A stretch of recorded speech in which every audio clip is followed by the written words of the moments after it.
What's going on, guys? I'm Tyler, and I'm here to let you know that the outfit is No Perfect Movie. And the outfit is about a tailor who prefers to be called a cutter, nicknamed English, played by Mark Rylance, who in 1940s Chicago runs a suit shop that also caters towards the Irish mob. But one night, the boss's son, Dylan O'Brien, shows up with a bullet wound on his doorstep, and now he becomes trapped in his suit shop with several other crew members, is now involved with their affairs now that he's a witness, and he has to use his hidden skills of persuasion in order to pit one mobster against each other, hopefully have them kill one another so that he can escape this life of crime. Now, when I was scrolling through 2022 releases at the beginning of the year, I saw this exact poster, and I thought that was such a wicked design. And when I heard that it was starring Mark Rylance and Dylan O'Brien in particular, that I knew I needed to go into this movie as blindly as possible. Lucky for me, this is so small and independent that I didn't see a trailer for it. I didn't really have any idea what a tailor would have to do with outwitting a group of gangsters, so I steered clear of any plot details, and that is exactly what you should do before you see the outfit, because there are a ton of twists and turns that, for someone who's seen a lot of crime thrillers, were twists that I wasn't expecting. And the less you know going into this film, the more each plot reveal will become mind-boggling, no matter how predictable or sometimes downright convoluted they may seem on paper. Now, this was a directorial debut from a writer named Graham Moore. He's a screenwriter who's best known for winning Best Adapted Screenplay for The Imitation Game, and he was also a novelist before becoming a screenwriter. And sometimes that does definitely show in his filmmaking skills. He does, in my opinion, have a little bit of ways to go as a filmmaker, because this has the plot and characterization of a film noir. And one would expect that the cinematography can feature the settings or the characters shrouded in silhouettes to make the environment feel more intense, claustrophobic, and the characters completely untrustworthy or morally ambiguous. But the weird thing is that everything is so perfectly lit within each scene, even if it doesn't always make that much sense. And in regards to camera work, there really isn't anything that moves the plot forward. If anything, the camera techniques are incredibly minimalistic. They use a lot of standard wide shots or close-ups so that the focus can be on the actors' performances and the way they deliver this incredibly energetic, fast-paced, and snappy dialogue that is reminiscent of a movie that would be made in the 40s.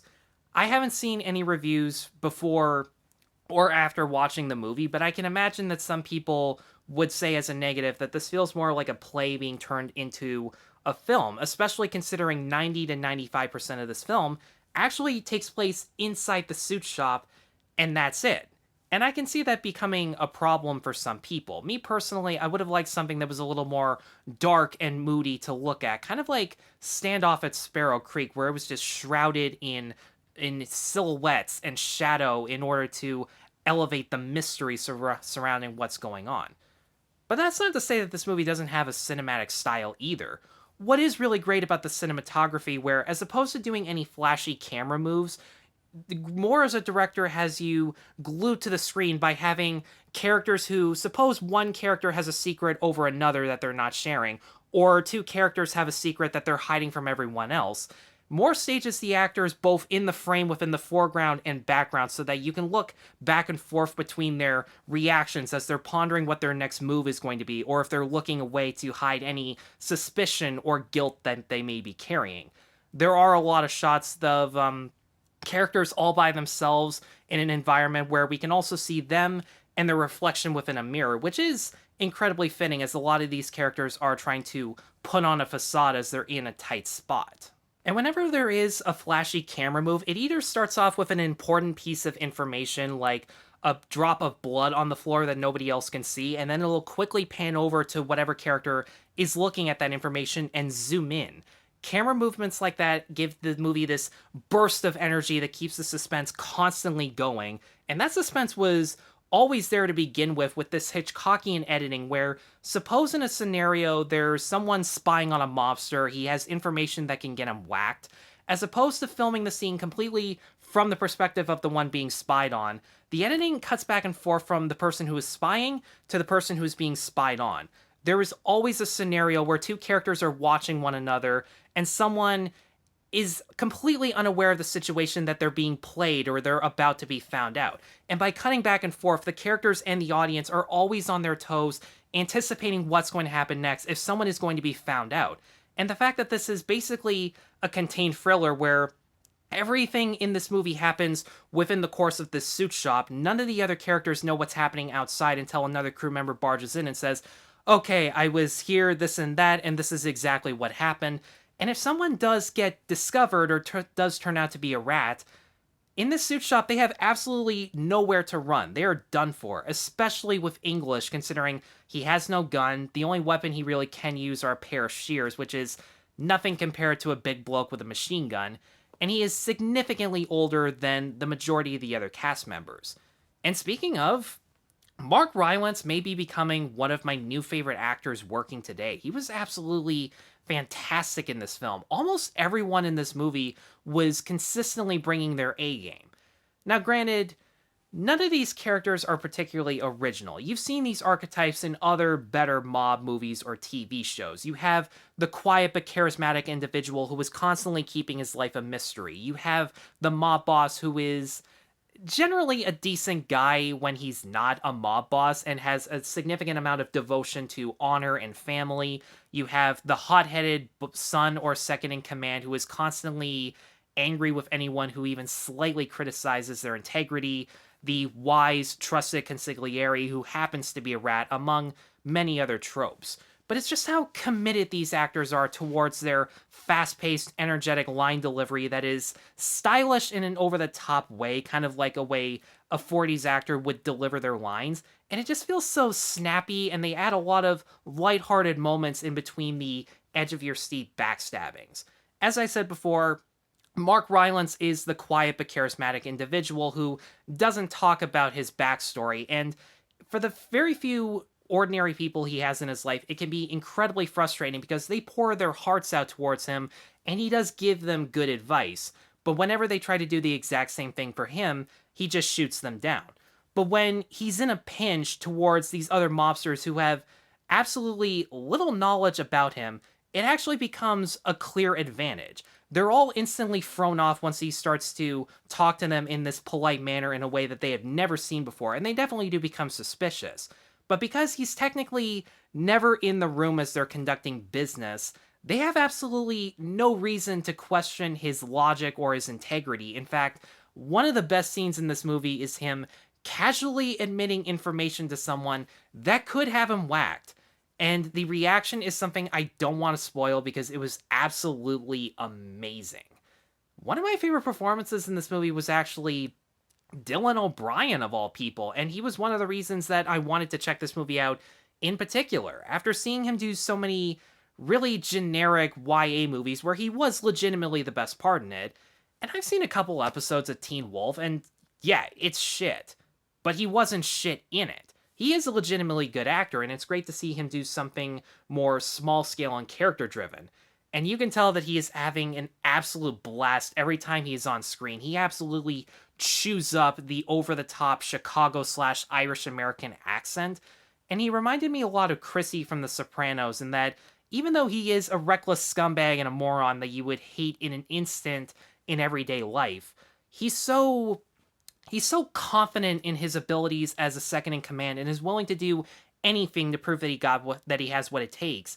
It's weirdly very commendable, and he does share his father's sense of honor and duty towards their loyal sworn-in members. When English does help save his life after that bullet wound, he does show a legitimate amount of gratitude towards them that he doesn't show anyone else in his life. And they have this strange camaraderie between the two of them that is a little challenging because without spoiling anything, they all have different motivations. And the other great performance that I witnessed was Johnny Flynn from Scrotal Recall. And yes, there is a show called Scrotal Recall. It got renamed to Lovesick because people are pussies, but it should have been called Scrotal Recall.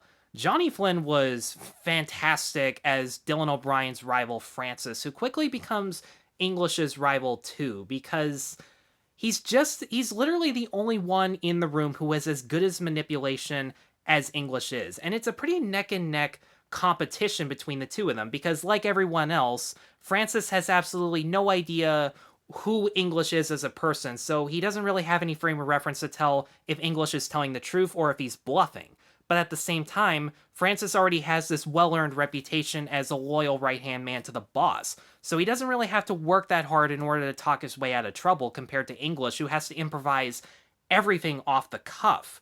And even though she's not in it a ton, Zoe Deutch is the feisty, tough as nails femme fatale who has to stand up for herself and prove that she's an equal among everyone else. And thankfully, that message is nowhere near as in your face as it could have been, because her role in the story is slowly built up a lot more than I thought it would have been. And like English, she does have to use her wit and cunning in order to talk her way out of trouble, but as opposed to being polite and eloquent like he is, she's a lot more hot-headed towards the other mobsters, and she gives this impression that if she can hurl cold, blunt insults towards the guy that has a gun pointed towards her head, they're instantly going to think, well, if she insulted me like that, and she also says that I know nothing, maybe she is telling the truth, because she's in absolutely no position to lie.